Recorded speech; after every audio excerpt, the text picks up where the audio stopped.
Alfred? Il y en a quand même qui ont levé la main, amen, certains scientifiques. C'était un chimiste en fait suédois qui a gagné des millions de dollars en inventant et en fabriquant la dynamite. Amen. En 1888, son frère, du nom de Ludwig, est mort en France.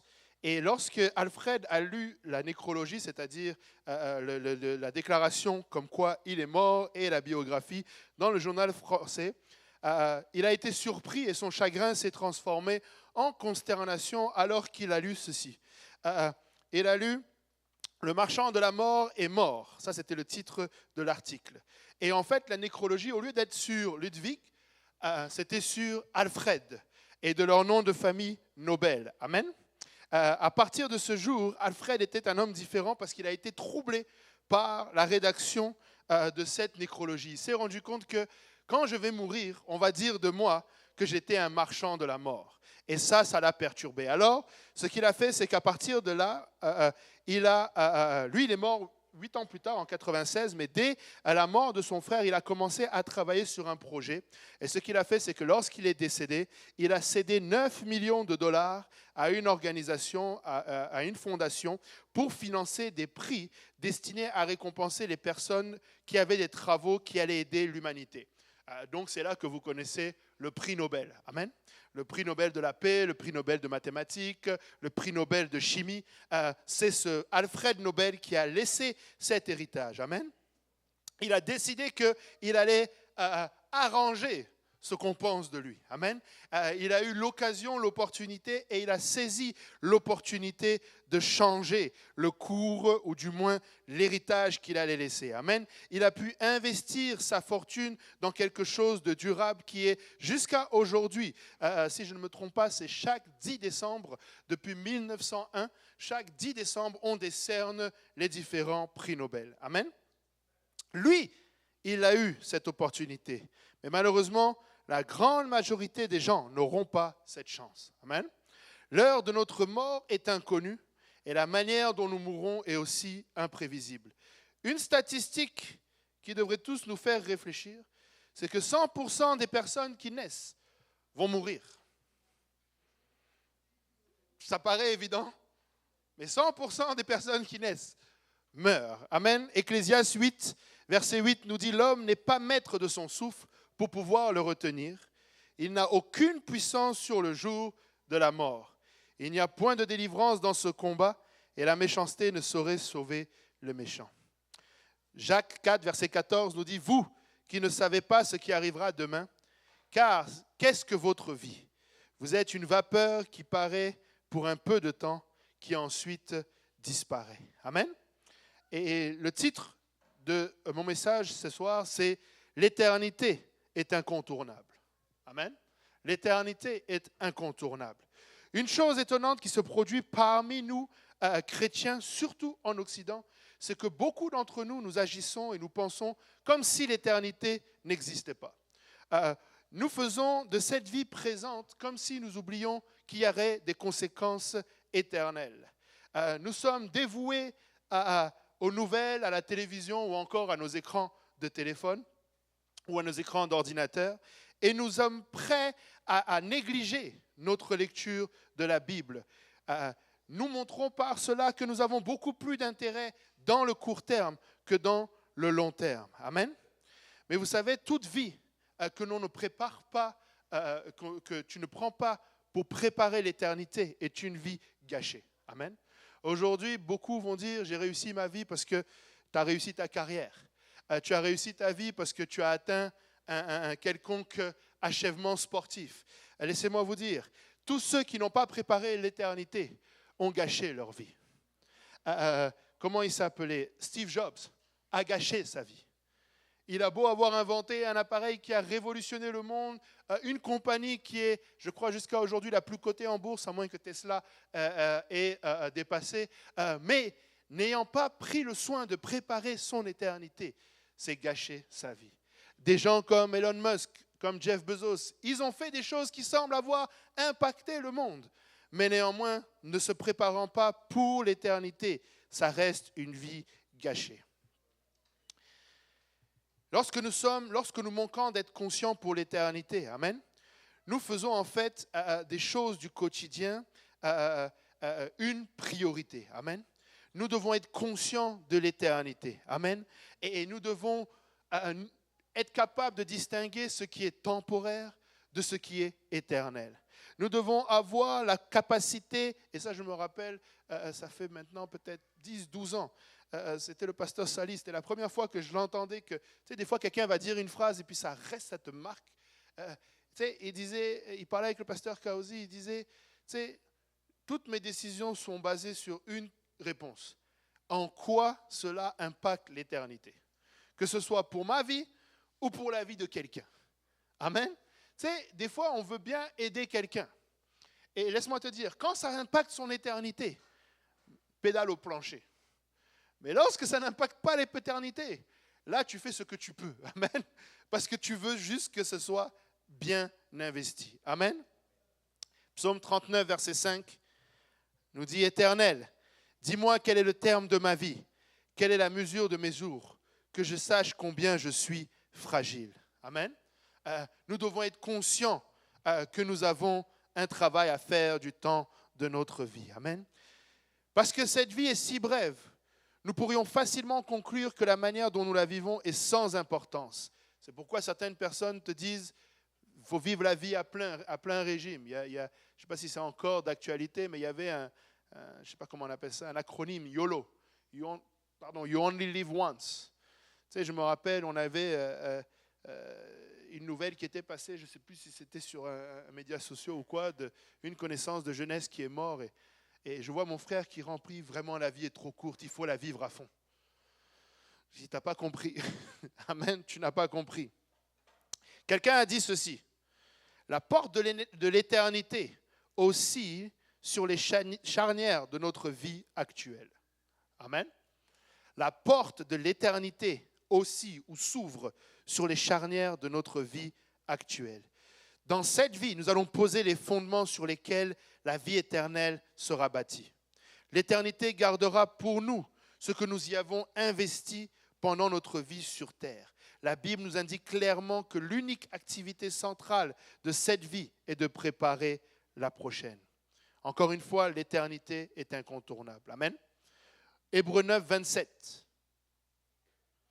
Hébreux 9, 27 nous dit « Et comme il est réservé aux hommes de mourir une seule fois, après quoi vient le jugement. » Matthieu 12, verset 36 nous dit « Je vous le dis, au jour du jugement, les hommes rendront compte de toute parole vaine qu'ils auront proférée. » Ecclésiaste 12, verset 16 nous dit « Car Dieu amènera toute œuvre en jugement, au sujet de tout ce qui est caché, soit bien, soit mal. » Amen. Peu importe ce que nous faisons, ça sera emmené en jugement devant Dieu. 1 Corinthiens 4, verset 5 nous dit « C'est pourquoi ne jugez de rien avant le temps, jusqu'à ce que vienne le Seigneur, qui mettra en lumière ce qui est caché dans les ténèbres et qui manifestera les desseins des cœurs. Alors chacun recevra de Dieu la louange qui lui sera due. » Vous savez, ce n'est pas seulement les non-croyants qui seront jugés après la mort. Amen. Ce n'est pas seulement les non-croyants qui seront jugés après la mort. Même les croyants seront jugés pour leurs œuvres. Et les églises aussi. Amen. Dans Apocalypse 2, verset 2, le Seigneur dit « Je connais tes œuvres. » Le Seigneur regarde à nos œuvres.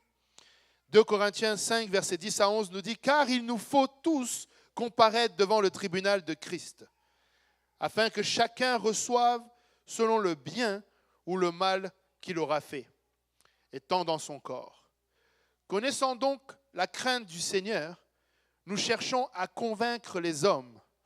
Dieu nous connaît, et j'espère que dans vos consciences, vous nous connaissez aussi. » Amen. Nous devons être conscients que même nous, croyants, nous allons passer devant le tribunal de Christ. Il n'y a pas de seconde chance pour les pécheurs après la mort.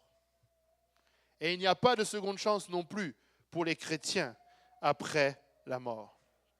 1 Corinthiens 3, versets 12 à 15 nous dit « Or, si quelqu'un bâtit sur ce fondement avec de l'or, de l'argent, des pierres précieuses, du bois, du foin, du chaume.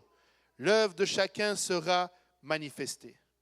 Car le jour la fera connaître, parce qu'elle se révélera dans le feu, et le feu éprouvera ce qu'est l'œuvre de chacun. Si l'œuvre bâtie par quelqu'un sur le fondement subsiste, il recevra une récompense. Amen. Si l'œuvre de quelqu'un est consumée, il perdra sa récompense. Pour lui, il sera sauvé, mais comme au travers du feu. C'est pourquoi le Seigneur Jésus-Christ a toujours eu, dans son discours, à parler de 2 royaumes. Amen. Vous savez, il n'y a que 2 options et il n'y a qu'un seul choix.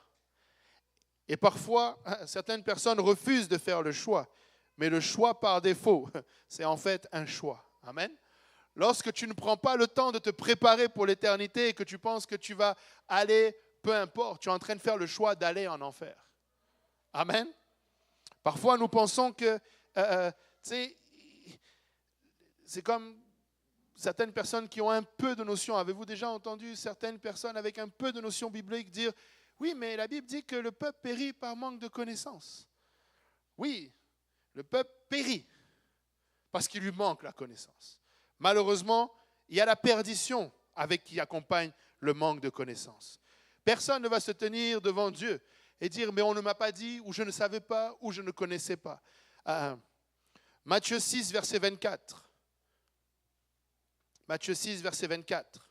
« Nul ne peut servir 2 maîtres, car ou il haïra l'un et aimera l'autre, ou il s'attachera à l'un et méprisera l'autre. Vous ne pouvez servir Dieu et Mammon. » Je vais prendre une gorgée. Remarquez bien, nul ne peut servir 2 maîtres. Car ou il haïra l'un et aimera l'autre, ou il s'attachera à l'un et méprisera l'autre. Tu peux t'attacher au monde et mépriser Dieu. Tu peux te déclarer, mais je n'aime pas le monde. Mais parce que tu t'attaches au monde, tu en viens à mépriser Dieu. Lorsque nous faisons le choix de prioriser le monde, nous méprisons automatiquement Dieu. Il y a un pasteur connu du nom de A.W. Tozer, il a écrit beaucoup de choses au début du siècle. Il a dit, comment déterminer où est votre trésor? Il a donné 4 points. Si vous voulez les noter, c'est qu'est-ce qui vous tient le plus à cœur? Pose-toi la question, qu'est-ce qui vous tient le plus à cœur? Une autre question, que détesteriez-vous le plus perdre? Que détesteriez-vous le plus perdre? 3e question, à quoi pensez-vous le plus souvent? Qu'est-ce qui occupe la majorité de votre pensée? Et enfin, qu'est-ce qui vous procure le plus de plaisir? Amen. Je me rappelle encore, pasteur Benji qui nous rappelait, nous devons prendre plaisir dans la prédication de l'Évangile. Nous devons prendre plaisir dans le fait d'être exposés à la parole de Dieu. Amen. Ne prenons pas pour acquis, on devrait avoir cette jauge en nous, que lorsque tu arrives à la maison de Dieu et que tu es passif, il y a un problème. Tu dois être dérangé. Il doit y avoir quelque chose en toi qui te pousse à te mettre à genoux, qui te pousse à agir pour être connecté avec ce qui se passe. Nous ne pouvons pas arriver à une place, tu sais, chaque dimanche à 13h. L'équipe de louange va monter, on va ouvrir le service, l'équipe de louange va monter et il va se passer quelque chose dans les 5 premières minutes. Ou bien je vais commencer à adorer, ou bien je vais commencer à intercéder. Parce que, ou bien à la louange, tout se passe bien, ou alors tout se passe mal. Tu commences à voir le frère Motombo qui essaye de regarder à droite, à gauche, parce que la balance n'est pas bonne, la batterie est trop forte, ou le piano. Mais vous savez, ce n'est pas le moment de critiquer. C'est le moment de réaliser que Dieu veut faire quelque chose et qu'il y a de la distraction dans l'air. Amen. Tu sais, ce n'est pas que tel frère a moins prié ou le bassiste ce jour-là a péché. Non, nous sommes dans un business spirituel. Amen. Et des fois, le diable va utiliser toute cette technologie-là. Amen. Tu sais, on va commencer à être distrait. Alors, ou bien tu participes à la louange, ou bien tu intercèdes pour que l'Esprit soit libre d'agir au milieu de nous. Amen. Nous devons être conscients et impliqués. Amen. Alléluia. Nous devons avoir notre cœur à la bonne place. Matthieu 6, 19 à 21. Ne vous amassez pas des trésors sur la terre, où la teigne et la rouille détruisent, et où les voleurs percent et dérobent. Mais amassez-vous des trésors dans le ciel, où la teigne et la rouille ne détruisent point, et où les voleurs ne percent ni ne dérobent. Car là où est ton trésor, là aussi sera ton cœur. Amen. Là où est ton trésor, là aussi sera ton cœur. Les trésors que nous accumulons sur la terre seront laissés derrière nous. Amen. Nous allons partir, nous allons laisser tout derrière nous. Mais les trésors que nous allons accumuler dans le ciel nous attendent pour notre arrivée. Amen. Nous n'allons rien emporter avec nous, mais nous pouvons les envoyer d'abord en avant de nous. Amen. Nous pouvons investir dans le royaume. Amen. Nous pouvons avoir un trésor dans le ciel. Amen. Et une fois de plus, tu sais, regardez bien. Ne vous amassez pas des trésors sur la terre où la teigne et la rouille détruisent et où les voleurs percent et dérobent. Amen. Il y a plusieurs voleurs. Amen. Il y a plusieurs voleurs qui cherchent à détruire ce trésor. Amen. Psaume 90, verset 17 nous dit que la grâce de l'Éternel, notre Dieu, soit sur nous. Affermis l'ouvrage de nos mains.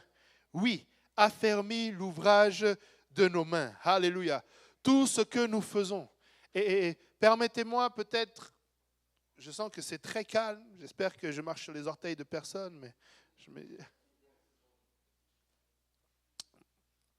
mais je vais donner ce que le Seigneur a mis sur mon cœur. Amen. C'est que la grâce de l'Éternel, notre Dieu, soit sur nous. Affermis l'ouvrage de nos mains. Savez-vous que le psaume 90, c'est le psaume le plus vieux, le plus ancien, écrit par Moïse. Amen.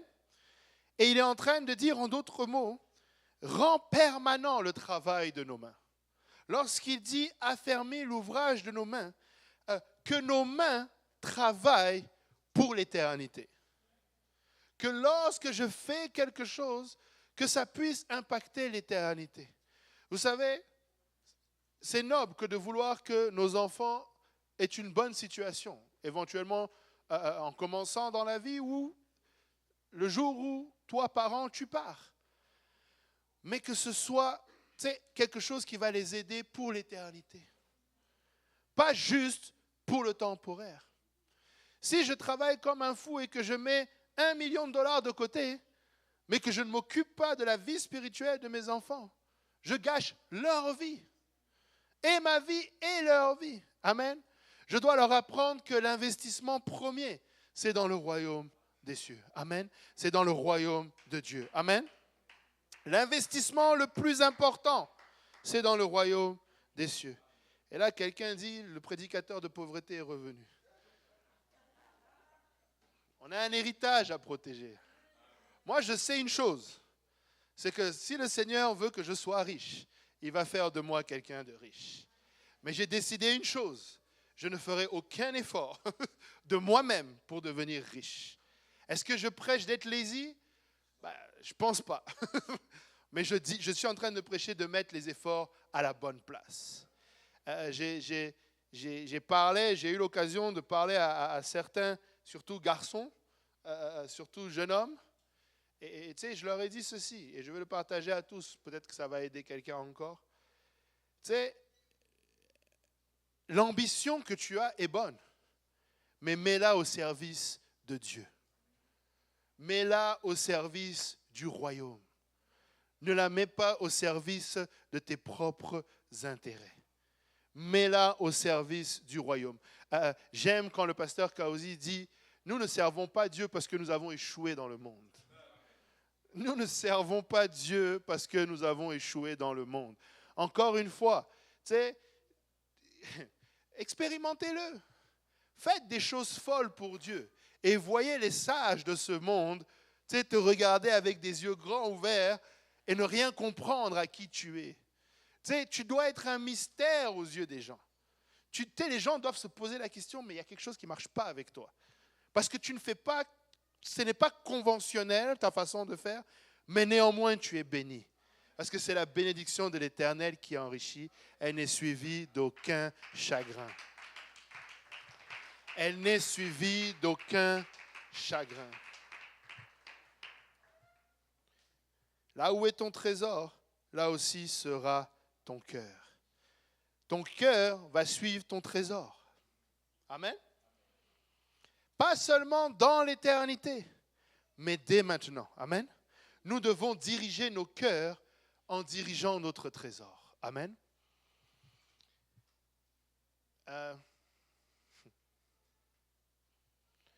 Bon. Vous me permettez d'être transparent avec vous? Je peux? Vous savez, nous avons du travail à faire. Qui peut lever la main et dire que depuis qu'il est arrivé au Canada, il est plus pauvre que quand il est arrivé? Toi, tu es né ici, non? Même quand tu es arrivé, tu es plus riche que quand tu es arrivé. Je vais être transparent avec vous. Nous devons faire un effort. Nous devons apprendre à investir. C'est même pas du tout dans mes notes. C'est pas du tout dans mes notes. Je vais même afficher mes notes là, si vous voulez. Mais nous devons apprendre à investir dans le royaume de Dieu. Il n'est pas normal que l'on soit incapable de lever 10 000 $ lorsqu'on a besoin de lever 10 000 $. Pardonnez-moi. Je veux juste être transparent. Quand j'aurai fini de dire, je vais partir et vous pourrez porter plainte à l'ombudsman de l'Église. Frères et sœurs, nous devons apprendre à donner. Nous devons apprendre. Vous savez, je sais qu'on a des obligations et j'en ai des obligations. Je ne suis pas en train de dire que... Mais n'attends pas d'avoir l'argent pour donner. Tu n'attends pas d'avoir l'argent pour payer ton loyer. Tu payes juste ton loyer. Il y a des choses là, tu fais, c'est tout. Tu ne réfléchis même pas. La priorité vraiment doit être le royaume de Dieu. Nous devons apprendre vraiment, nous sommes un peuple béni. Nous sommes un peuple qui peut faire plus. Et je vais vous dire, le peu que j'ai pu voyager et regarder un petit peu, vous savez que la plupart des églises aux États-Unis, là, la moyenne, c'est 60-70 personnes. Ce n'est pas des églises de 300, 400, 500, encore moins des églises de 1000, 1200. Vous voyez peut-être Pentecostal of Alexandria, ils sont peut-être des fois 2000, à BOTT encore plus. Mais ce n'est pas la majorité. La majorité des églises, c'est 70, 80, voire 100, 150. Mais juste à 100, ils impactent non seulement leur ville, mais le monde entier. Ils sont juste 100 parce qu'ils donnent sacrificiellement. Vous savez, l'église de Fredericton a béni plusieurs de nos pays. Tu sais, on ne va jamais faire spécialement la liste parce que ce n'est pas l'objectif. Chacun, tu sais, la Bible nous dit ce que ta main droite donne, ce que ta gauche ne dit. Oui. Donc c'est pourquoi on ne va pas tout le temps désigner. Mais laissez-moi vous dire, l'église de Fredericton, ce n'est pas une grande église. Tu sais, je parlais avec le pasteur Ryan Almond.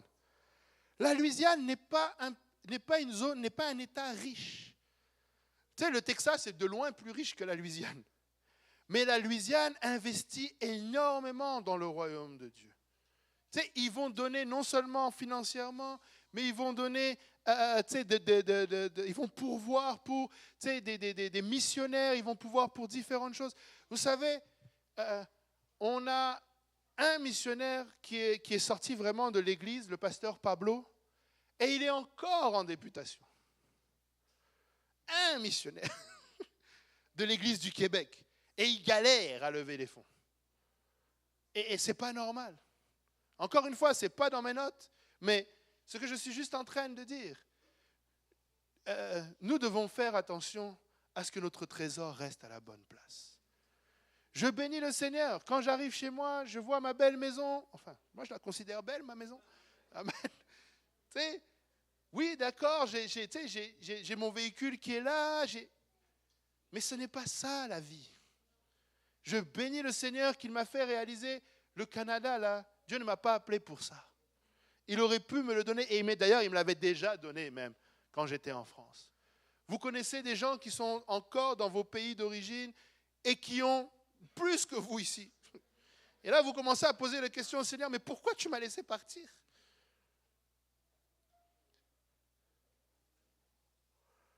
Nous devons investir dans le royaume des cieux. Amen. Nous devons apprendre à donner. N'aie pas peur. Est-ce que ça va faire mal? Oh oui, que ça va faire mal. Est-ce que tu vas avoir l'impression que tu n'arriveras pas? Oui, mais investis dans le royaume de Dieu. Amen. Nous voulons, tu sais, nous voulons que notre cœur soit à la bonne place.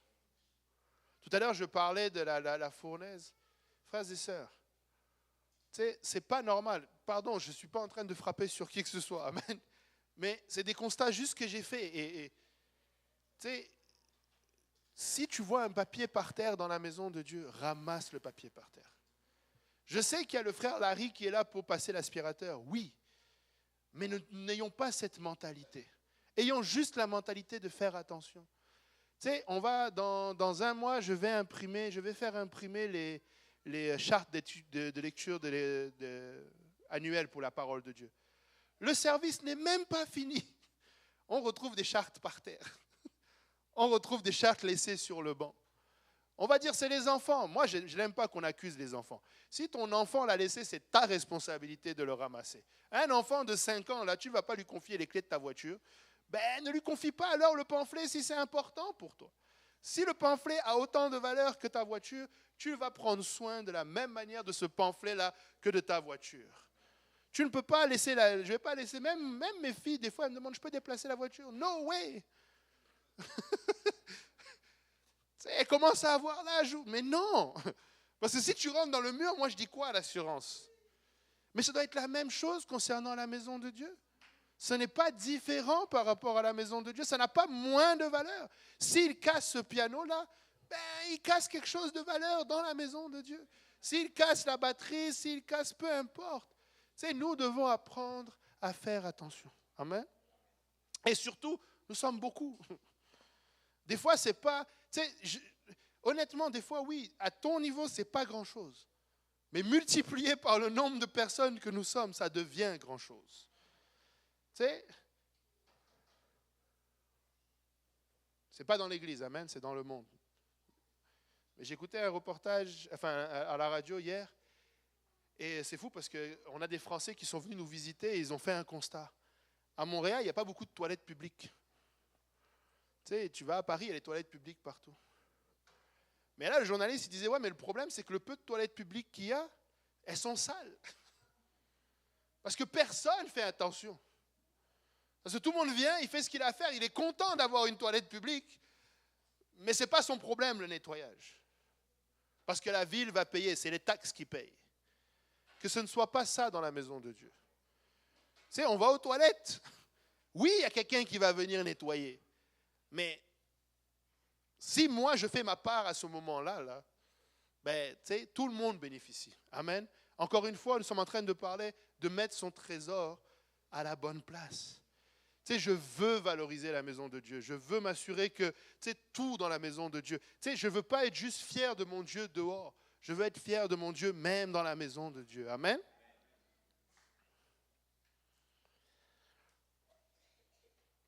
Que penseriez-vous si vous étiez dans un avion et là, il y a un passager, vous vous asseyez, lui, il se met côté hublot, puis il commence à mettre un rideau, il commence à mettre les photos de sa famille. Tu sais, il s'installe comme dans un cubicule.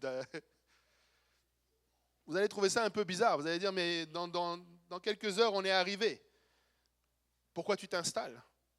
Et malheureusement, des fois, c'est ce que nous faisons dans notre vie. Tu sais, de la même manière qu'un voyage en avion est très court, notre passage sur la terre est très court. Quand nous mettons en perspective notre vie sur terre comparée à l'éternité, tu sais, notre vie sur terre est très courte. Tu sais, faisons attention à la manière dont nous nous installons sur terre. Tu sais, faisons attention à la... Tu sais, ma mère, dernièrement, on a parlé au téléphone il y a peut-être 1 an.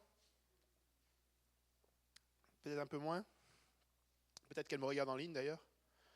Et là, elle me parlait de son business et tout de ses plans. Et je disais, maman, c'est le temps de prendre soin de toi seulement. Elle me dit, non, mais c'est mon héritage pour vous. Je lui dis, notre héritage pour nous, là, ce qu'on veut, c'est que tu sois en santé et que tu prépares ta vie avec le Seigneur. Non pas que je souhaite que tu meurs demain, non. Mais ce que je veux, c'est que tu saches que tu peux me laisser tout l'argent que tu veux. Ce qui m'importe, c'est que tu sois avec ton Créateur.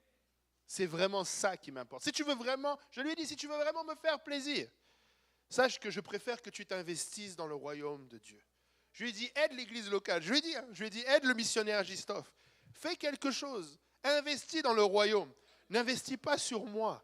Nous, on est là. Merci Seigneur, tu nous as gardés, tu nous as donné tout. Maintenant, c'est nous qui nous battons. Et je sais, je comprends, c'est une mère qui veut faire plaisir à ses enfants. Et c'est noble. Mais encore une fois, la priorité doit être à la bonne place. Tu sais, on doit avoir, et je le redis, on doit avoir le même désir de voir notre vie. La Bible dit que nous soyons prospères à tous égards comme prospère l'état de notre âme. Tu sais, d'abord, l'état de mon âme. Où en est mon âme? À quel point ai-je prospéré? Je dois être capable chaque jour de m'arrêter et de me demander où est-ce que j'en suis concernant mon âme. J'ai un plan, je veux une promotion au travail, c'est bon. Tu veux finir tes études, tu as un projet de faire un baccalauréat, c'est bon. Mais dans 3 ans, quand tu auras ton bac, seras-tu encore sauvé? Tu sais, est-ce que tu as encore le plan qu'à 40 ans ou à 50 ans, tu sois à la retraite sauvé? Ou juste tu planifies pour la vie sur terre? Nous devons réaliser cela. Amen. Vous savez, parfois nous passons des moments difficiles et c'est ces moments difficiles qui peuvent parfois même nous décourager. 2 Corinthiens 4, 17 à 18 nous dit « Car nos légères afflictions du moment présent produisent pour nous, au-delà de toute mesure, verset 18, un poids éternel de gloire. » Paul va dire également dans Romains 8, verset 18, « J'estime que les souffrances du temps présent ne sauraient être comparées à la gloire à venir qui sera révélée pour nous. » Je faisais l'étude hier, je pense encore. Tu sais, ce n'est plus quelque chose de populaire. Très peu de gens battent des mains quand on dit que le chrétien est appelé à souffrir.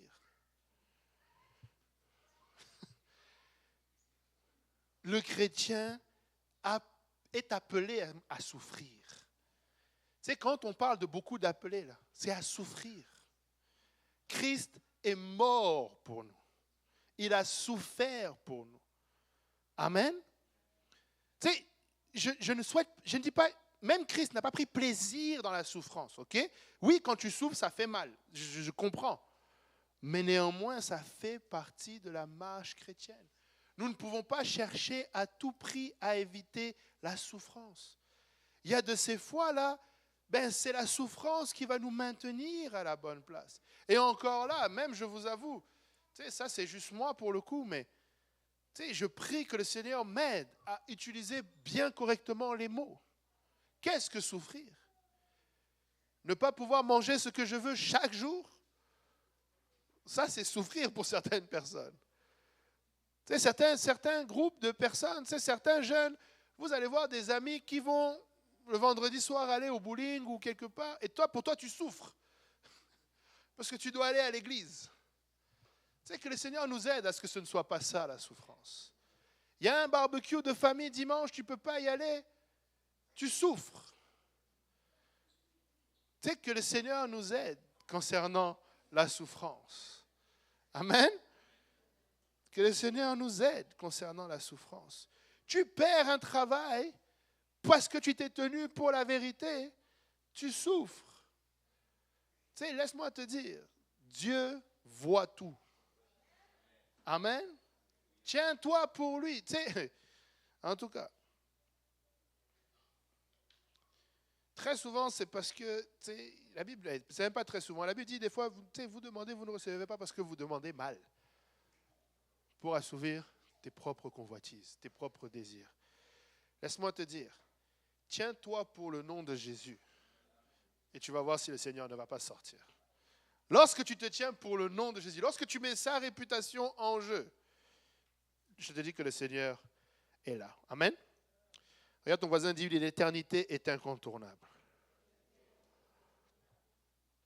Chaque battement de cœur nous rapproche un peu plus de l'éternité. Chaque jour, la personne dont le trésor est sur la terre s'éloigne de son trésor dans le ciel. Mais chaque jour, la personne dont le trésor est au ciel se dirige vers son trésor. Tu sais, nous devons avoir en vue notre trésor. Hébreux 11, versets 13 à 16 nous dit « C'est dans la foi qu'ils sont tous morts, sans avoir obtenu les choses promises, mais ils les ont vus et salués de loin, reconnaissant qu'ils étaient étrangers et voyageurs sur la terre. Ceux qui parlent ainsi montrent qu'ils cherchent une patrie. S'ils avaient eu en vue celle d'où ils étaient sortis, ils auraient eu le temps d'y retourner. Mais maintenant, ils en désirent une meilleure, c'est-à-dire une céleste. C'est pourquoi Dieu n'a pas honte d'être appelé leur Dieu, car il leur a préparé une cité. » Amen. Tu sais, je ne sais pas si vous le voyez, mais il dit que s'ils avaient en vue, celle d'où ils étaient sortis, ils auraient eu le temps d'y retourner. En d'autres termes, ce qu'il est en train de dire, c'est qu'ils avaient eu une réelle repentance. Lorsque tu as une réelle repentance, tu ne regardes plus le monde, tu regardes à Christ. Le monde ne t'intéresse plus. Tu sais, le monde ne t'intéresse plus. Et si quelqu'un voudrait me poser la question, si j'ouvrais les questions, peut-être quelqu'un va dire, oui, mais Pasteur Jean-Yves, on est quand même dans le monde. Il faut quand même que... Tu sais, c'est toujours dangereux quand on commence à poser des quand même. Un spécialiste du quand même ou du en même temps, c'est le président de la France, Emmanuel Macron. Et il n'a pas fait du bon travail. Tu sais, le en même temps, là, ça ne marche pas. Tu veux un mariage béni, regarde à Christ. Tu veux un travail béni, regarde à Christ. Tu veux un foyer béni, regarde à Christ. Si ta fixation est sur Christ, tu vas réussir dans toutes tes entreprises. Si cette parole ne s'éloigne pas de ta bouche et que tu la médites jour et nuit, tu auras du succès dans toutes tes entreprises. Tu sais, je vais traiter mon épouse comme je parlerai avec Christ. Je vais traiter mes enfants comme je le ferai avec Christ. Je vais traiter mon boss comme je le ferai avec Christ. Aujourd'hui, malheureusement, certaines personnes rentrent dans des travails, dans des travails, le français c'est dur, dans des travails syndiqués, et ils deviennent eux-mêmes des syndicaleux. Et ils commencent à avoir un rendement à la baisse. Si tu es syndiqué dans ton travail et que ton rendement est à la baisse, tu n'es pas en train de servir Christ. Tu sers ta compagnie et tu le fais comme tes collègues. Mais tu ne le fais pas pour Christ. Si tu le fais pour Christ, syndicat ou pas syndicat, tu travailles. Ton voisin, toi tu travailles. Ton voisin, lui, vole des heures, toi tu travailles. Oh, mais ça ne me rapporte rien de plus. Oui, mais Christ le voit. Tu développes la bonne attitude pour le royaume. Tu ne te dis pas, oh, mais de toute façon, ça ne me rapporte rien. Sur terre. Mais c'est dans le ciel que tu es en train de vouloir avoir un trésor, n'est-ce pas? C'est ce qu'on a dit. On veut un trésor dans le ciel. Tu sais, nos enfants. Tu sais, je sais, ça fait un bout qu'on n'en a pas parlé, mais permettez-moi, je reste, depuis quelques années, il se trouve que je suis le responsable de l'école du dimanche. Tu sais, il y a certains enfants, je ne les vois pas le dimanche. parce qu'ils sont au sport. Tu es en train de servir le monde et tu méprises Christ. Lorsque tu prends plus un rendez-vous dans le monde que de venir à l'église, tu méprises Christ. Et quand je dis tu méprises Christ, je vais aller un peu plus loin parce que je sens que ça fait mal à quelqu'un. Mais laisse-moi te dire, tu es en train de mépriser la croix. Tu es en train de dire que chaque coup qu'il a reçu, chaque insulte qu'il a reçue, sa barbe arrachée, tu le méprises. Ça n'était pas suffisant pour avoir assez de valeur pour toi. C'est difficile. Des fois, là, on est fatigué. Je bénis le Seigneur pour tous ceux et souvent même, c'est les mêmes visages qu'on voit aux veillées de prière. Et je ne suis pas... Non, en fait, si. C'est-à-dire, je suis en train de taper sur personne, mais je vise personne en particulier. Mais je bénis... Quelqu'un qui vient à la veillée, là, il n'a pas moins de choses à faire samedi que ton frère ou toi, que tu... Non. Nous sommes tous très occupés. Nous sommes tous très occupés. Oh, pasteur Kaozi, il exagère. Oui, il exagère. Parce qu'il veut que son autre trésor soit à la bonne place. Si pasteur Kaozi n'exagérerait pas, je ne serais pas devant vous aujourd'hui. C'est son exagération et sa détermination à être sauvé et à voir les brebis que le Seigneur lui a confiées d'être sauvées. Tu sais, je me rappelle, j'avais ma belle-sœur. Pour ceux qui ne savent pas, ma femme est congolaise. Je voyais ma belle-sœur nourrir ses enfants avec le foufou et le pondou. J'avais pitié des enfants. La quantité de foufou qui était dans cette assiette-là. J'étais comme, mon Dieu. J'ai dit, mais tu vas tuer l'enfant, il va s'étouffer avec la nourriture. Et il doit finir. Nos mamans, là, si l'enfant n'est pas comme ça, là, ça ne marche pas. L'enfant est malade, il ne mange pas. Mais il a mangé depuis ce matin, il ne fait que ça. Non, mais là, il n'a pas d'appétit, il doit avoir la fièvre, il y a quelque chose qui ne marche pas. Et c'est comme ça qu'est notre pasteur. La Bible, tu sais, le Seigneur a dit à Pierre, Pierre, m'aimes-tu? Oui, paie mes brebis. Je sais que le Seigneur a posé la question à pasteur Kaozi, m'aimes-tu? Et qu'il a répondu oui. Et il lui a dit, paie mes brebis. Mes amis, on va manger. Je connais le pasteur Kaozi. Laissez-moi vous dire qu'on va manger. Quitte à faire... il va nous donner la nourriture. Ça ne va pas manquer. Et je bénis le Seigneur pour un père, un berger qui se soucie de cela. Est-ce que c'est exagéré? Oh oui, c'est exagéré. Mais le monde exagère. Je ne sais pas si vous êtes conscients, mais nous vivons dans la fin des temps et le monde exagère. Le monde est exagérément loin dans le mal. Tu sais, le mal sera appelé bien, le bien sera appelé mal. On ne parle même pas des choses vraiment... Non, on parle des choses normales. Savez-vous qu'au Québec, un enseignant, les syndicats sont sortis pour défendre une clause, parce que le ministre Drainville, qui voulait certainement se racheter un capital politique, avait demandé à ce que si un enseignant commet un acte, un attouchement sexuel sur un enfant, que ça reste à son dossier. En passant, il y a un professeur de basket de l'école secondaire de Ville-Saint-Laurent qui a été accusé. Et certains de nos enfants l'ont eu comme professeur. Donc ce n'est pas loin de nous, là. Ce n'est pas juste quelque part, là, en Abitibi. C'est chez nous, là. Et donc, il a demandé à ce que sur son dossier, ça puisse rester. Les syndicats sont sortis. Non, non, non, non, non.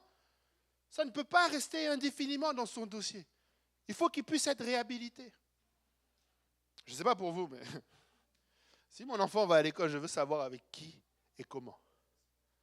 Tu sais, on est rendu là. Le monde est exagéré dans le mal. Voilà pourquoi nous devons exagérer. Tu sais, mon fils là, et c'est pas, je ne suis pas en train de chercher la pitié de qui que ce soit, mais tu sais, il a le genou qui lui fait mal. Mais je vais le porter, l'emmener à l'église, parce que c'est là où ton trésor doit être. Genou, pas genou, tu viens à la maison de Dieu. Est-ce que c'est exagéré? Oh oui, c'est exagéré. Peut-être certaines personnes peuvent même appeler la DPJ sur moi pour ça. Mais tu vas appeler la DPJ et je vais leur dire, c'est là où est son trésor. C'est là où est son trésor. Il s'agit de mettre son trésor à la bonne place. Nous devons vivre une vie de repentance, frères et sœurs. Nous ne pouvons pas constamment avoir les yeux qui retournent. Nous devons avoir les yeux sur Christ. Vous savez, nous sommes des pèlerins sur la terre. Amen.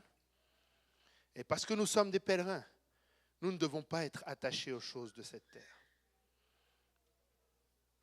Nous sommes des voyageurs sur la terre. Nous ne sommes pas des colons sur la terre.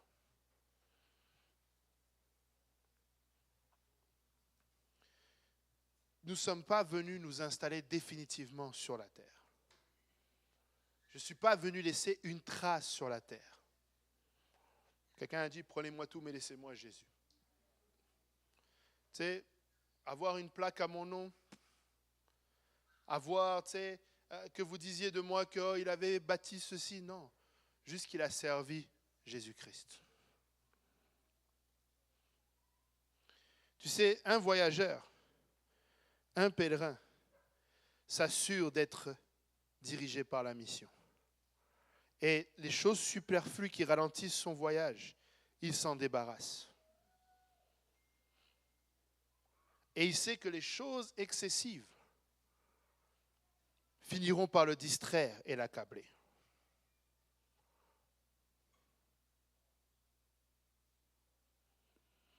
C.S. Lewis a dit, visez le ciel et vous obtiendrez de la terre. Visez la terre et vous n'obtiendrez ni l'un ni l'autre. Amen. Tu sais, et encore une fois, frères et sœurs, le Seigneur veut nous bénir. Et ce n'est même pas le Seigneur veut nous bénir. J'ai posé tout à l'heure la question, le Seigneur nous bénit. Nous sommes bénis. Nous avons la bénédiction de Dieu sur nous. John Wesley a dit, je ne juge toutes les choses qu'en fonction du prix qu'elles auront dans l'éternité. Amen. Martin Luther disait qu'il n'y avait que 2 jours sur son calendrier. Aujourd'hui et ce jour-là. Amen. Aujourd'hui et ce jour-là. Il faut faire attention, tu sais, je vais faire attention à comment je vais le dire pour pas qu'on pense que je vise quelqu'un, mais tu sais, planifie ton salut. Planifie l'enlèvement. Mets-le sur ton calendrier. Le reste, Dieu va en prendre soin. Tu sais, la Bible dit, cherchez premièrement le royaume et la justice de Dieu. Et quelqu'un connaît la suite? Toutes les choses vous seront données. Tu sais, ils vous seront donnés. Tu sais, le royaume et la justice, on le cherche. Tu sais, on fournit un effort. Et je veux vraiment, j'ai fini sur mes notes, mais je veux juste encourager quelqu'un. Ne pars pas d'ici pensant que, tu sais, je suis en train de te dire que tu fais mal. Non. Ne pars pas d'ici en te disant que, tu sais, bref, pars d'ici avec ceci. Le Seigneur est intéressé à te bénir. Ce que je suis en train de te dire, c'est que non seulement il te veut pour l'éternité avec lui, mais sur terre, il te veut heureux aussi. Mais laisse-le lui te bénir. Le mensonge du monde aujourd'hui, vous savez, gloire à Dieu pour ce qui se passe sur la terre quand ça va bien. Et gloire à Dieu pour ce qui se passe sur la terre quand ça va mal. Dieu est au contrôle de toutes ces choses. Nous devons lui faire confiance. Et tu sais que le Seigneur nous garde de cela. Et je vous l'accorde que tu sais, ça fait peur un peu. Mais tu sais, si vous étiez en Ukraine aujourd'hui, là, peu importe là où tu es, là, tu pries juste qu'une bombe ne tombe pas sur ta maison. Amen. Tu sais, aujourd'hui, nous avons un semblant de sécurité, mais on ne sait pas. Honnêtement, là, je ne sais pas. Est-ce que quelqu'un peut me dire si Vladimir Poutine va envoyer une bombe atomique sur l'Ukraine? Est-ce que quelqu'un peut me dire? Je ne pense pas. Tu sais, tout le monde dit non. Mais non, il n'ira pas jusque-là. Ah bon? OK.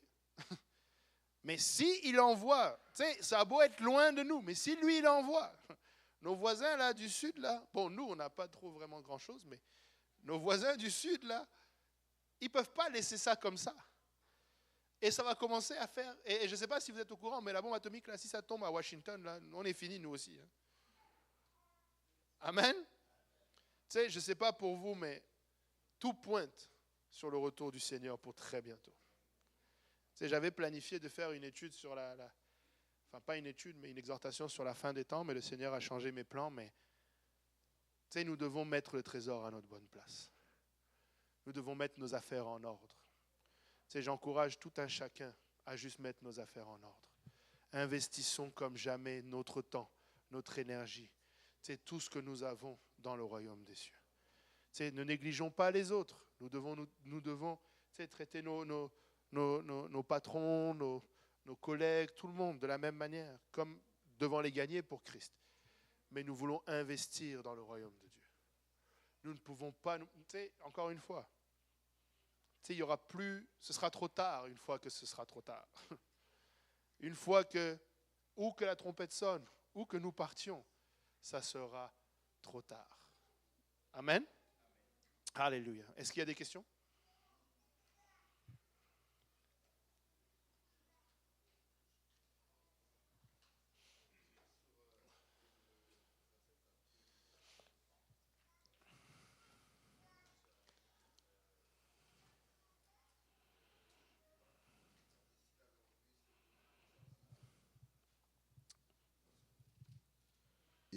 Hébreux 11, verset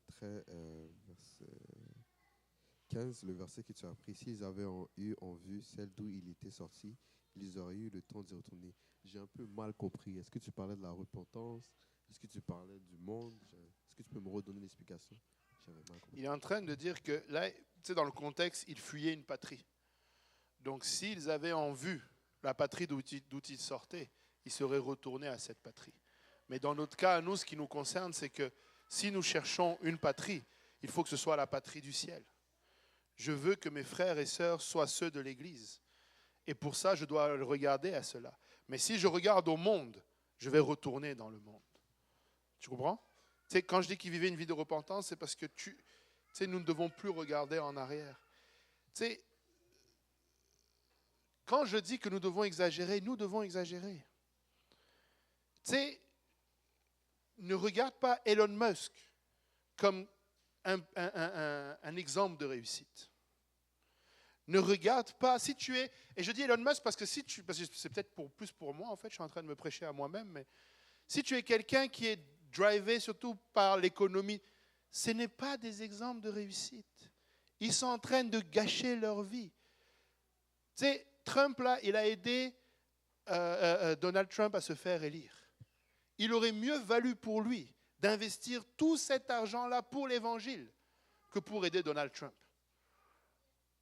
Il aurait mieux investi son argent s'il avait fait ça, parce qu'il aurait mis son trésor dans le royaume des cieux, et probablement que s'il l'avait fait, son cœur serait à la bonne place aussi. Est-ce que je suis en train de juger Elon Musk? Oui. Non, mais c'est parce que des fois, il y a des questions, je les évite, comme ça on gagne juste un peu de temps. Tu sais, si ton trésor est dans le ciel, tu sais, je vais le redire, je sais, je défends beaucoup mon pasteur, c'est parce que je l'aime beaucoup. Pasteur Kaozi a voyagé, si c'est, je ne sais pas, 10 fois cette année. Il n'est pas parti aux Bahamas à chaque fois. Ou quoi qu'il pourrait aller aux Bahamas prêcher l'évangile. Tu vas voir que l'année prochaine, il va aller à Bahamas. Le frère Dario va les trouver. Mais à chaque fois qu'ils partent, c'est pour prêcher l'évangile. Là, ils sont allés, premier soir, 7 personnes ont reçu le don du Saint-Esprit. C'est de ça qu'on est en train de parler, d'investir. Personnellement, Pasteur Kaozi est un exemple de réussite pour moi. Il y en a d'autres, amen. Il y en a d'autres. Il y en a d'autres. Tu sais, on parlait d'héritage la semaine dernière. C'est un exemple d'héritage de réussite. Tu sais, juste pour flatter un peu tout le monde aussi, tous ceux que je vois depuis toutes ces années-là, vous êtes tous des exemples de réussite. Mais quelqu'un qui quitte l'Église n'est pas un exemple de réussite pour moi. Même s'il réussit comment? Demain, là, si un frère a quitté l'Église et qui se retrouve... J'ai un ami là, avec qui j'ai grandi, il est millionnaire à Annemasse, là où j'ai grandi. Il a une agence d'immobilier, il a des immeubles, mais pour moi, il n'est pas un exemple de réussite. Vous savez quoi? Le pasteur Kazi dit souvent, s'il était resté dans la politique, il serait devenu président. Je sais que si j'étais resté dans le monde, je serais devenu très riche. Mais ce n'est plus ça mon critère de réussite. Je ne me juge pas à ma réussite ni financière, ni matérielle, ni toutes ces choses-là. Même pas, je ne veux même pas me fixer sur le fait que je sois en santé ou pas. Écoute, des fois, là, la maladie, c'est juste parce que notre corps il est déchu et qu'il faut mourir de quelque chose éventuellement. C'est facile à dire alors que je suis en santé, je vous l'accorde. Mais je me prépare à l'éventualité. Je me prépare. Tu sais, la sœur Manouchka, un exemple de réussite. Tu sais, vous entendez le témoignage, tout le monde témoigne d'elle que jusqu'à la fin, elle a gardé la foi. Elle ne se plaignait pas. Elle attendait juste de rencontrer son Seigneur et d'avoir cette couronne. Tu sais, ça, c'est un exemple de réussite. Tu sais, les gens vont penser, tu sais, certaines personnes vont venir et dire, vous avez échoué, elle est où la guérison? Tu n'as pas compris. Dieu est au contrôle de toutes choses. Dieu sait toutes choses. Je vais lui faire confiance. Peu importe. Mais je vais avoir les yeux sur Christ. Je vais lui faire confiance. Des fois, ça va sembler un échec. Des fois, tu vas avoir l'impression que rien ne va. Mais ne regarde pas vers le monde. Ne pense pas que c'est mieux vers le monde. Ça n'était pas bon, même quand tu y étais. Et ce ne sera pas meilleur quand tu vas y retourner. Amen.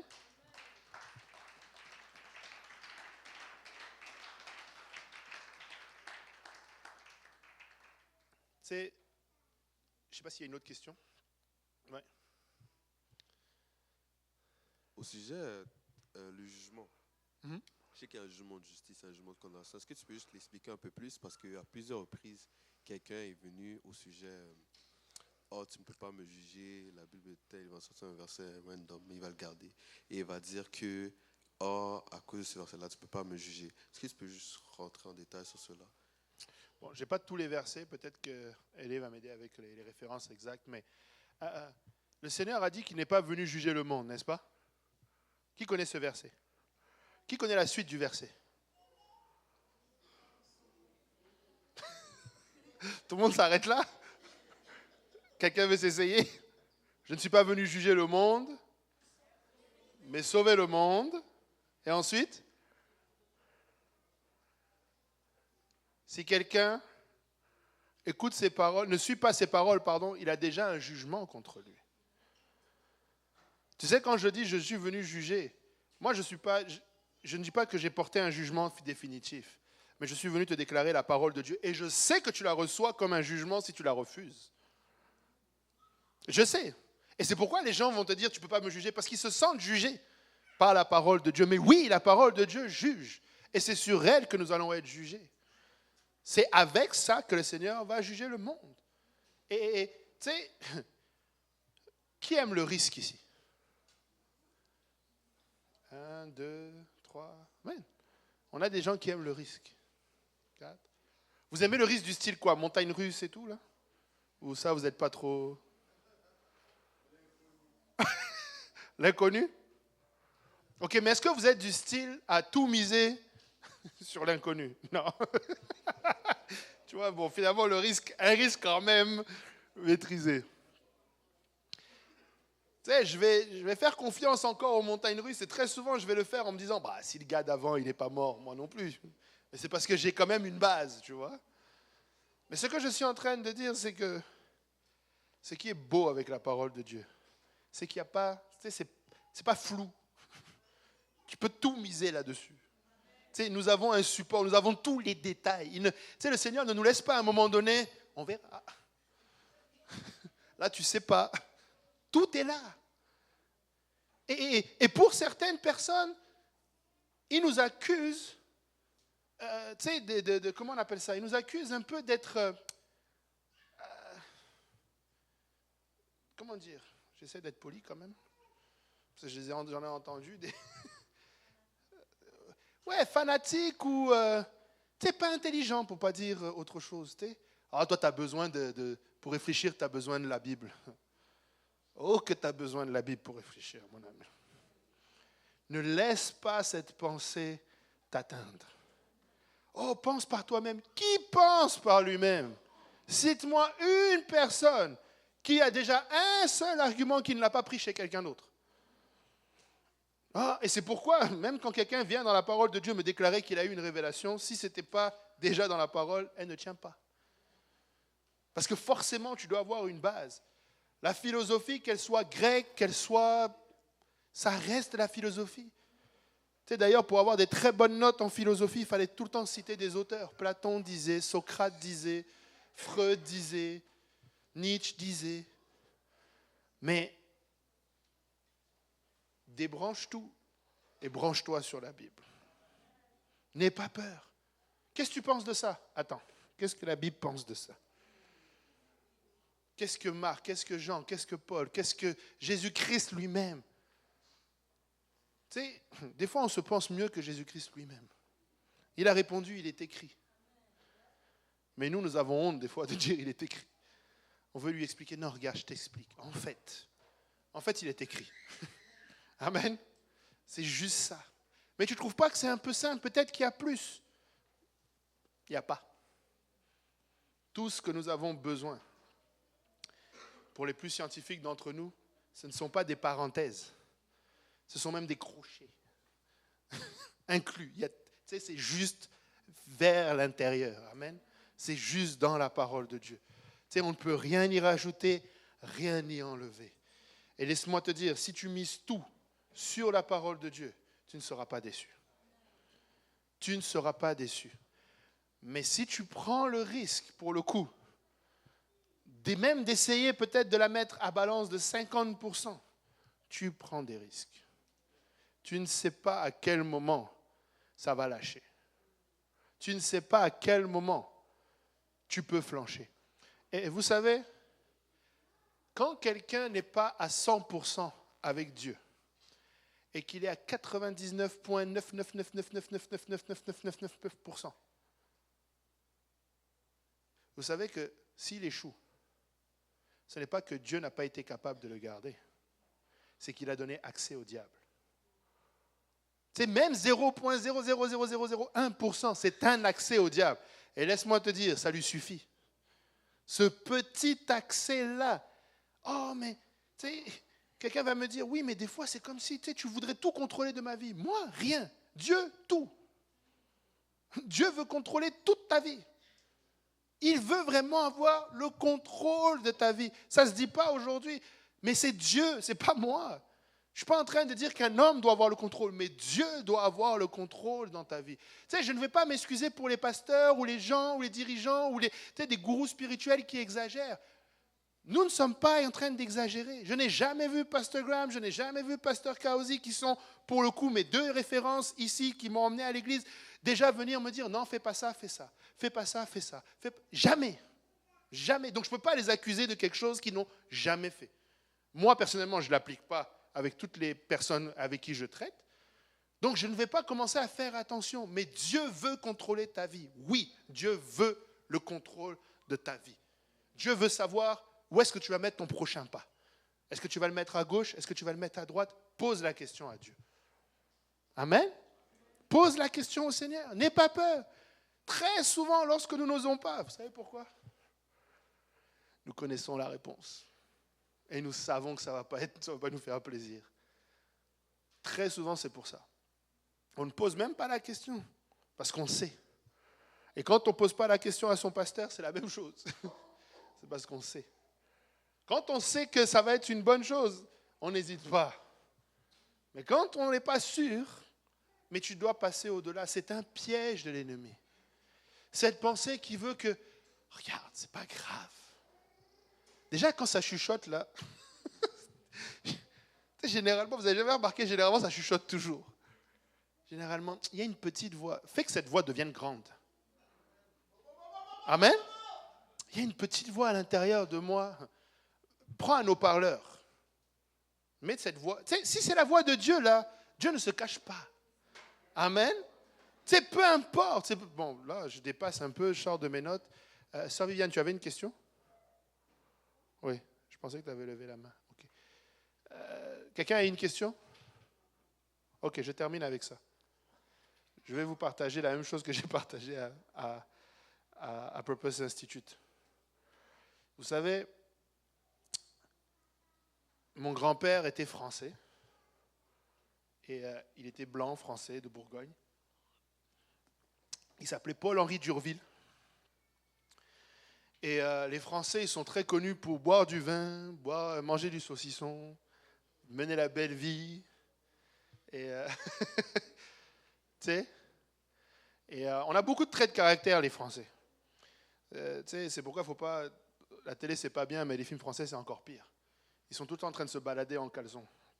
Je ne sais pas pourquoi. C'est un truc français. Tout ça pour dire que je peux être français parmi les Français, ça, je vais être très à l'aise. Je vais avoir des expressions, il ne faut pas pousser mémé dans les orties, etc. Mais j'ai aussi une grand-mère qui était de Guinée-Bissau et 2 grands-parents qui étaient du Cap-Vert, donc de l'Afrique. Donc je connais aussi un peu, nous les Africains. Je peux dire nous, parce qu'il y a un peu de ça en moi et j'ai été élevé comme ça. Et il y a une chose que nous, les Africains, on aime bien, ou qu'on n'aime pas, ça dépend comment tu le dis la phrase. Mais on aime bien être secret. On aime bien garder, tu sais, il ne faut pas trop parler. Si tu as un projet, n'en parle pas trop. Si tu veux faire quelque chose, n'en parle pas trop. Garde ça pour toi. Amen. Tu sais, on aime bien le côté, il ne faut pas trop déballer. Tu sais, ça reste entre eux, tu sais, comité restreint. Ce qui se passe entre toi et ta femme, c'est entre toi et ta femme. Ce qui se passe dans la famille, ça reste dans la famille. Nous ne sommes plus africains, frères et sœurs. Nous sommes chrétiens. Un chrétien vit comme un livre ouvert. Nous n'avons plus à avoir peur. Et encore une fois, je dis ça pour aider quelqu'un. C'est dans le secret que le diable travaille. Dieu ne travaille pas dans le secret. Il a exposé publiquement les autorités. Il les a dépouillées en triomphant d'elles à la croix. Dieu est un Dieu de lumière. Maintenant, est-ce que ça veut dire que je suis en train de dire que tu dois te balader avec tout ton CV de résumé de la vie? Non. Mais fais attention à cette pensée. N'en parle pas. N'en parle pas à ton pasteur. N'en parle pas à ton dirigeant. N'en parle pas. Parle. Sois ouvert. Ne laisse pas un accès au diable. Tu risques quoi? Tu vas voir ton dirigeant, ton pasteur, tu lui dis, regarde, j'ai tel projet, j'ai tel problème. Ça ne va pas. Pour le coup, il ne peut pas te juger, dire c'est fini, mais il peut t'encourager ou t'aider. Nous n'avons pas, des fois nous cachons des choses, nous ne sommes pas honnêtes. Parce que nous voulons refléter, nous voulons être sûrs que nous sommes bien vus. Je comprends, ça c'est même pas juste l'Africain, c'est l'homme. On aime ça, on met toujours une carapace, ça c'est vraiment l'homme en général. Mais moi je n'aime pas, et ma femme elle essaie de moi, je lui dis tout le temps, je veux être comme un livre ouvert. Ce que vous voyez, c'est ce que je suis. Vous allez venir chez moi, vous n'allez rien voir que vous ne voyez pas là. Je n'ai pas un enfant caché quelque part, je n'ai pas... Mais juste parce que c'est un outil que le diable utilise. Ève était isolée. Oui, il n'était pas loin. Mais si elle se serait peut-être retournée et dire, chérie, elle aurait dit chérie, parce que c'est son mari. Elle aurait dit chérie. Le Seigneur avait dit quoi encore? T'es juste être sûr. Tu sais, nous, comment on va réagir? Ouais, mais si je vais poser la question au pasteur, il va croire que je ne connais pas bien la Bible. Et donc, du coup, tu réponds faux. Et du coup, tu te fais séduire. Juste parce que tu ne voulais pas paraître. Écoute, tu ne sais pas, tu ne sais pas. Tu as besoin, on doit travailler ensemble. Amen. L'objectif là, quand mon frère est béni, il réussit, tu sais, je suis béni aussi. Je réussis aussi. Tu sais, quelqu'un m'avait posé la question, il avait même du mal à comprendre. Tu sais, le jour du jugement où on va avoir des récompenses, le jugement de Christ. Tu sais, ça ne sera pas l'occasion, tu sais, il n'y aura pas de jalousie dans le ciel. Tu sais, ce ne sera pas, oh, le frère Boaz, 4 couronnes. Ah. Donc si lui, il a 4, c'est que... Je me rappelle, on est allé à la graduation, on est allé à la graduation de Sifa. Sifa, on est allé à sa graduation, non? Il me semble qu'on était à sa graduation. On a fait du bruit ce jour-là, je me rappelle. Mais on était fiers de Sifa parce qu'elle graduait. On ne s'est pas dit, regarde-moi elle, avec sa robe. Tu ne vas pas être jaloux de ton fils qui gradue. Je ne sais pas, ou ton frère, ou tu vas et tu t'es content. Lui, il finit médecin, l'autre, alléluia, on est tous riches. C'est comme ça dans nos familles, non? Dès qu'il y en a un qui a réussi, bon, tout le monde a réussi. Ça sera la même chose. Ça sera la même chose. On va être content. Le frère Apo a 10 couronnes. Alléluia. L'autre, on va être content. On ne va pas commencer à compter et puis regarde. Non. Amen. Donc, n'ayons pas peur. N'ayons pas peur. Soyons transparents. Soyons... Et surtout, parce que je comprends. Et j'avais même parlé pour vous dire, des fois, c'est des choses qui venaient me chercher. Je suis parti voir le pasteur. Et il m'a expliqué. Je comprends aussi des fois, dans nos fautes, tu ne peux pas parler à tout le monde. Parce que la faute, ça peut exposer, ça peut faire descendre quelqu'un. Mais le bien ne va faire descendre personne. Amen. Il faut témoigner. Dieu m'a béni. Quelqu'un t'appelle, oh, tu peux prier pour moi, pour ça, tu pries avec. Et tu ne sais pas quand est-ce qu'il a été béni, mais il a été béni. Partage. Tu as demandé la prière. On a prié. Rends témoignage. Va voir la personne qui a prié à 3 heures du matin et s'est privé des nuits. Toi, tu ne sais pas combien de temps il a prié pour ça. Mais il a prié et il veut juste pouvoir se réjouir avec toi. C'est important, frères et sœurs. Amen. Nous sommes ensemble. Je ne sais pas pourquoi je suis allé là-dessus, mais en tout cas. Amen. Nous voulons juste y arriver ensemble. Le Seigneur revient bientôt. Quand la Bible dit bientôt là, c'est qu'on doit être prêt tout le temps parce que tu ne sais pas quand. Une chose qui est sûre, c'est que tout s'aligne pour très prochainement. Très vraiment. Non. On ne peut plus. On doit avoir peur. Sincèrement, là, quand je dis peur, là, on doit avoir la crainte. Nous allons rencontrer Dieu. Nous allons le voir. Nous allons le voir. Et nous voulons le voir et qu'il essuie nos larmes. Amen. Nous voulons le voir et qu'il dise, entre dans le repos de ton maître, bon et fidèle serviteur. C'est ça que nous voulons attendre. Amen. Si on peut se lever tous ensemble. Alléluia. Merci Seigneur. Alléluia. L'éternité est incontournable. Et nous voulons être à la bonne place. Et Dieu nous donne tout pour y arriver. Nous ne pouvons pas nous permettre d'échouer.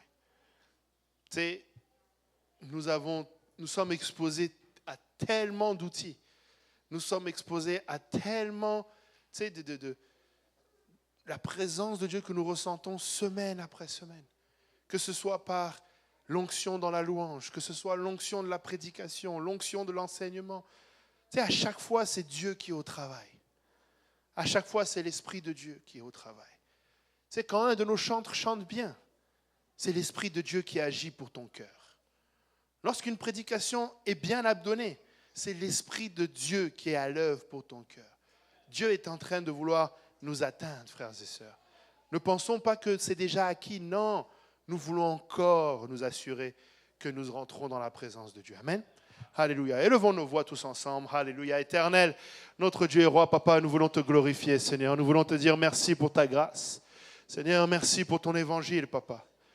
Seigneur, merci, Seigneur, pour le privilège que nous avons de l'avoir entendu, papa. Non seulement de l'avoir entendu, papa, mais d'avoir eu la conviction, papa, et d'y obéir, papa. Seigneur, merci, Seigneur, d'avoir rendu disponible, papa, à ce que nos yeux s'ouvrent, papa, à ce que nos cœurs brisés soient restaurés, papa, à ce que nos chaînes, papa, de l'addiction tombent, Seigneur. Merci de nous avoir